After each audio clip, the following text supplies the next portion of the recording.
So hello dear student, কেমন আছো? I hope প্রত্যেকে শুধু ভালো নয়, ভীষণ ভালো আছো।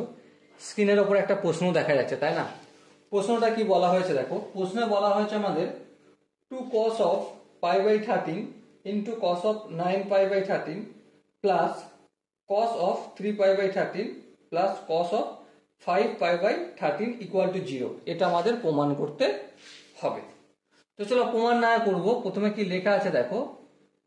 2 cos of pi by 13 into cos 9 pi by 13 plus cos of 3 pi by 13 plus cos of 5 pi by 13 equal to 0। এটা আমাদের প্রমাণ করতে হবে মুদ্রা কথা।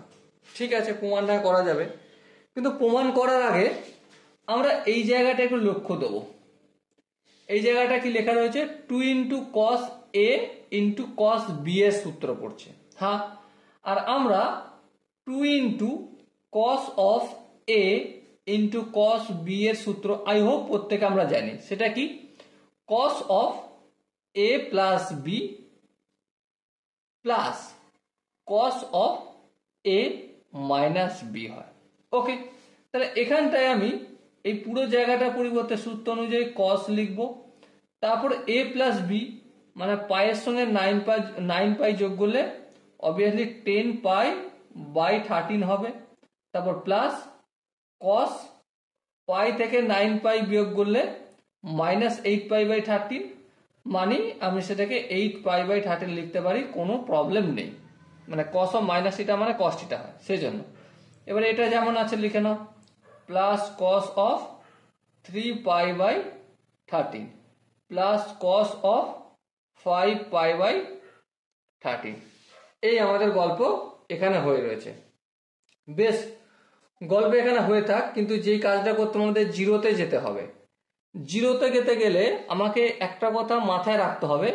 দেখো, প্লাস 2 মাইনাস 2 জিরো হয়।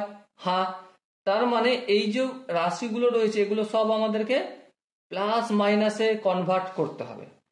প্লাস মাইনাস আমি কনভার্ট কিভাবে করতে পারি একটু বিচার করে যদি আমরা দেখি, ধ্যান দিয়ে লক্ষ্য করো। এই যে রয়েছে 10 পাই বাই 13, এটাকে আমরা এভাবে ভাবতে পারি কি, পাই মাইনাস 3 পাই বাই 13। এটা কি ভাবতে পারি এভাবে?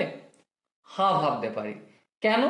দেখো এখানটা 13 পাই বাই 13, 13 হলো 13 পাই মাইনাস 3 পাই, 13 পাই থেকে 3 পাই বিয়োগ করলে 10 পাই বাই 13 হয়।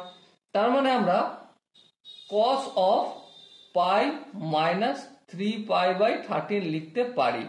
এবারে এটা আমি কি দেখে লিখলাম? এই এখানটা দেখছি তাই লিখলাম, নাহলে কিন্তু আমি লিখতে পারতাম না।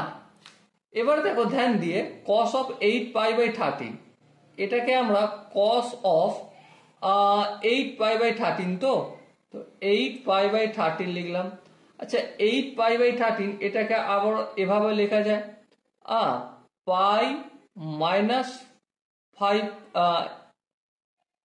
13 পাই মাইনাস 5 পাই। হ্যাঁ, 13 থেকে 5 বিয়োগ করলে অবভিয়াসলি 8 পাই হয়। আচ্ছা, এটা স্প্লিট যদি করি তাহলে পাই মাইনাস 5 পাই বাই 13 হয়। হ্যাঁ, তার মানে cos অফ 8 পাই বাই 13 এর জায়গায় আমি এটা ইনপুট করে দেবো, তাহলে পাই মাইনাস 5 পাই বাই 13। এটা কিন্তু আমি এটা দেখে লিখলাম।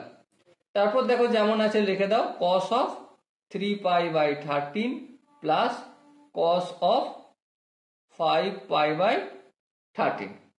এরপর ধ্যান দিয়ে লক্ষ্য করে একটু কোঅর্ডিনেটের খেল খেলে নিই।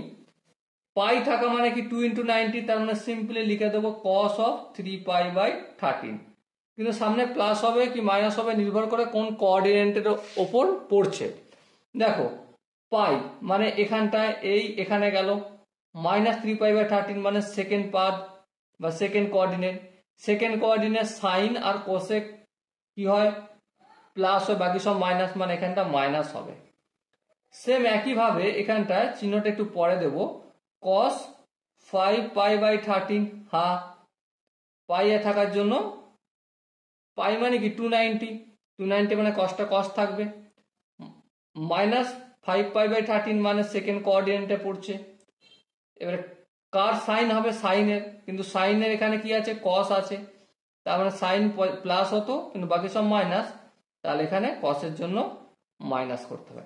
তারপর যেমন আছে plus cos of 3π/13 plus cos of 5π/13। এবার তো সহজ হয়ে গেছে, ফটাফট করে এটার সাথে এটা কাটবে, এটার সাথে এটা কাটবে, তো আলটিমেট কি হয়ে গেল? আনসার 0 এসে গেল, রাইট হ্যান্ড সাইডের সমান হলো। Okay, so dear student, I hope প্রত্যেকে এই কোশ্চেনের যে কনসেপ্ট এটা বোঝা গেছে। যদি কনসেপ্ট কোনো জায়গায় বুঝতে অসুবিধা থাকে, ডাউট থাকে, কনফিউশন থাকে, কি করতে হবে? কমেন্ট সেকশন রয়েছে, কমেন্টে গিয়ে অবশ্যই জানাতে হবে। আর দেখা হচ্ছে নেক্সট ভিডিও ক্লাসে, ততক্ষণ পর্যন্ত ভালো থেকো, সুস্থ থেকো এবং জয় হিন্দ।